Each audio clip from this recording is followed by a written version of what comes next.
Good morning. I've been thinking about my ego quite a bit. Having a lot of conversations with her and just holding space for her experience right now as she's really feeling out of control. And that's scary for her.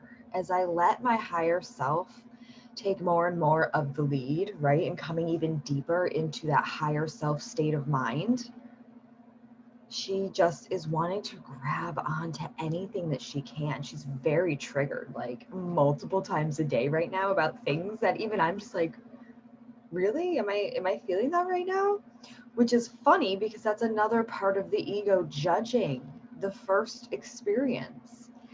And so as I reflect on this, like how multifaceted the egoic mind is, and I'm just so impressed and in awe with that. And you know, I was really thinking about how the ego is like, in my mind, the way it plays out is it's like my own version of Law and Order, like ego edition. And so just imagine a courtroom, okay? There's a courtroom and there's the plaintiff and the defendant. They're both the ego, right? But then also the representation for each of those ego parts is also ego. The judge is ego. Every witness called to the stand is ego. The officer, saying, do you swear to like tell the whole truth, is also the ego. The entire jury, ego. Every person watching, like in the audience, ego. Every person that I see there is a facet of my ego. And they're all playing a part in the experience. And so it's kind of like, well, where's the higher self? Where does she come in? Is she even there? Yeah, she's the courtroom. She's the whole fucking courthouse. She's the town, the state, the country, the world. She is the space in which all of this is happening, observing and just being there and allowing it to flow through and play out. And to just come in as that higher voice of reason is to just let the ego feel all of the feelings, because the ego's got a lot of fucking feelings. I've spent a lot of time in my life really denying that part of myself, that like my ego was really feeling certain things because it was wrong or bad, or I shouldn't feel that way, or I should feel a certain way, or if I actually let myself feel that, then I don't know what's going to happen, right? Just from straight up fucking fear of not wanting to go there. Because what's on the other side of actually feeling all of the shit that I'm feeling internally anyways, and just not like fully expressing and allowing myself to like lean into, it's completely unknown on the other side. But it's happening one way or the other. So as I like to say, I can either hop on the train or get dragged behind. One way or the other, I'm going for a ride. Going for a fucking ride. And I can be in resistance, which is me getting dragged behind, or I can surrender to what is and get on the fucking train and allow it to take me to somewhere completely new and foreign and unexpected and beautiful. There's nowhere to go. Like this train, it's not actually going anywhere. It's just going. Like the destination is just inward, in. And it's so beautiful. It's so fucking free and expansive and spacious. There is so much peace and joy and love there. Like I fucking really feel that as I'm saying it. So why wouldn't I allow all of these feelings to come to life and be expressed for myself? And don't get me wrong, I don't say that in a way that, get stuck in the feelings and feel all the things forever. There comes a point in our healing work and our feeling work and our mindset work where we've done it, right? And sometimes we're at the point of just reprogramming those neural pathways because our mind is used to the same thing. And so when I heal and move forward, it still wants to be like, oh, but what about this? What about that? And I just come in with the gentle reminder of like, oh, we did the work. We did that. I feel you. Holding space for that feeling. And I'm moving forward, right? And not allowing the blocks to continue to hold me back in that same way. It's this really beautiful, like, flowing dance of higher self space and feeling the ego and letting her be seen. She wants to fucking be seen so bad, and has been just grabbing onto all of these external things. And as I just like take them away, like, you know, all my parents out there, I don't have kids, but I just remember being a kid, and you know, my mom would tell me, you know, I'd want like cookies or fucking like sugary sweets late at night, not late at night, like 8 o'clock, right? And she's like, no, like if you want sugar, go eat an orange or a piece of fruit or something. Like you don't need the processed sugar. So I feel like that's what I'm doing with the ego now, is saying you don't need all of this external shit. Like we have everything right here inside. And so as she's trying to grab onto these things, I'm just gently saying, no, you cannot have that. No more fucking cookies for you. We're going to feel it. Instead of grabbing on to like so many distractions, we're going to sit here and feel it instead. And I'm the space in which this is all happening. And it's so beautiful. And so as I, you know, really dive into that like law and order concept of like, my ego plays judge and jury. You know, she'll feel triggered by something and then judge herself for feeling that way, and then decide that she should feel another way or do this other course of action, when really it would just be fastest and easiest to feel the fucking thing. Like, I read a thing once, I don't even know where this is from, but a lot of people are afraid to feel their feelings because they feel as though if they go down that hole or route that they'll never get out, that they'll be stuck in that. But if we fully allow ourselves to feel, like cry, like I'm a huge crier, like I just will cry all that shit out. I was joking with my mentor yesterday that my part-time job is crying. It's just like releasing all of the shit through tears. I love to cry.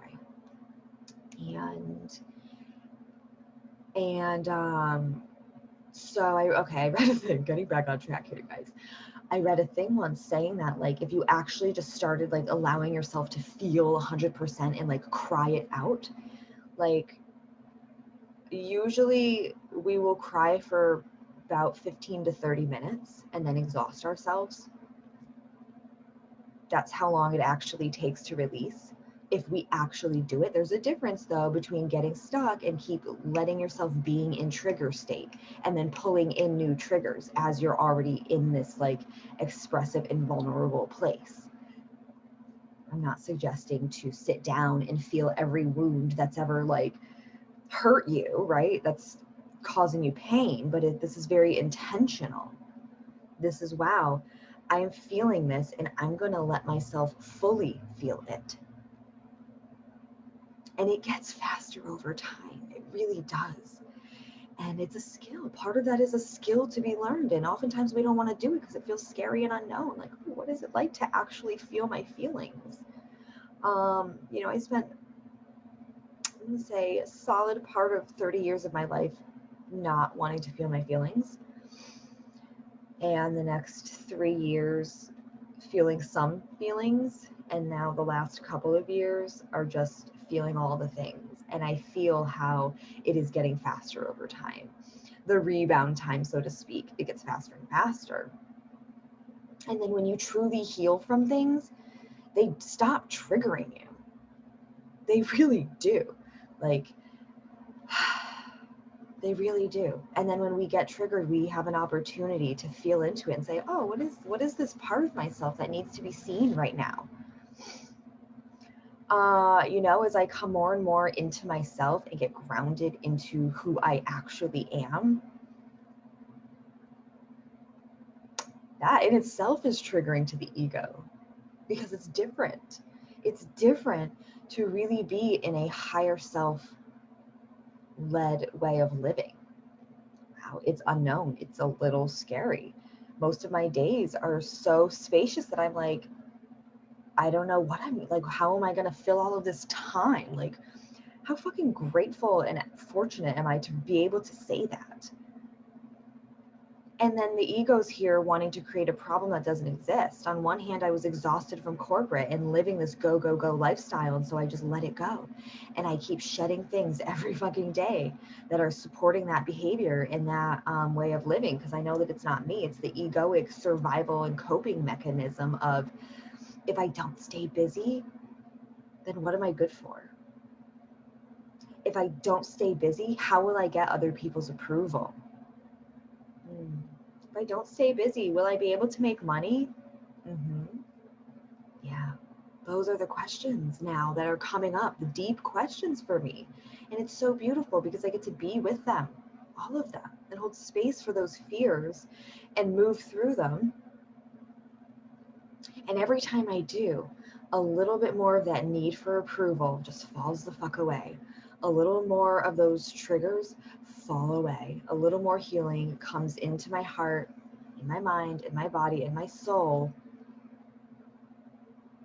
And I calibrate to my higher self. And so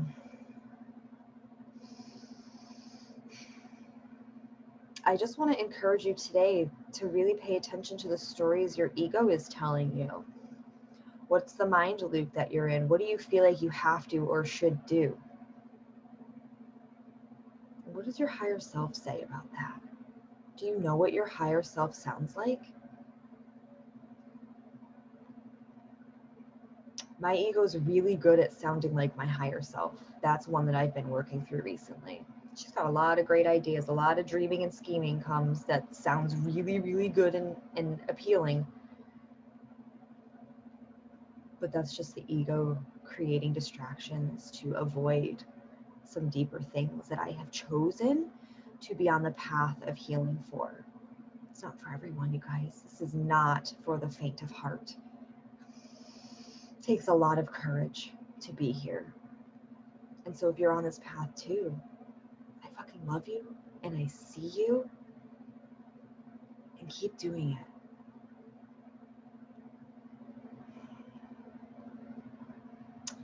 The approval that we seek and then we feel like we're being rejected when we don't get it. Wow. How powerful and beautiful is that? Can you hold space for that experience as well? What's that triggering in you? Because underneath that, I promise you, is something so beautiful and free. Like you will feel freedom every time you allow yourself to just be rejected instead of trying to explain yourself, to get someone to see you, to get their approval, to get them to like understand you. Ground into yourself.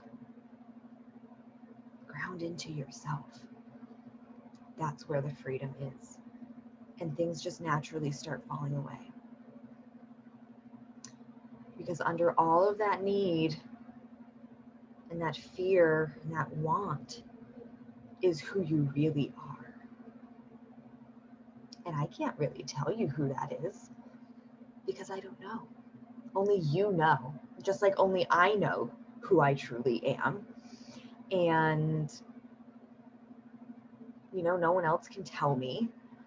No one else can really show me. They can show me their way that they've discovered it, but we're all on our unique journey. There is literally no wrong way to come home to yourself. It's just a journey that we're on. Like our life is that process. So fall in love with just walking the path. Because it's going to just lead back to you every single time on a deeper and deeper level. And it's so beautiful, you guys. It really is so beautiful. And I'm just incredibly grateful.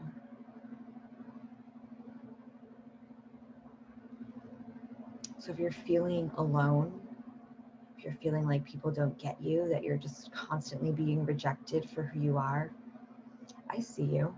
I fucking feel you, and I'm right there with you. Come into a state of surrender and let go of the resistance. because what you're holding on to is an illusion. If you're being rejected for being who you are in your heart, make sure that you know the difference of your soul-led you, your higher self, versus the ego mind. Again, the ego can be really fucking sneaky. There's so much beauty, there's so much opportunity, so many possibilities, like infinite possibilities await each and every one of us who choose to be in the work instead of choosing to try and get the world to approve. I love you. I fucking love you so much. That's all I got for you today. And I will catch you on the flip side.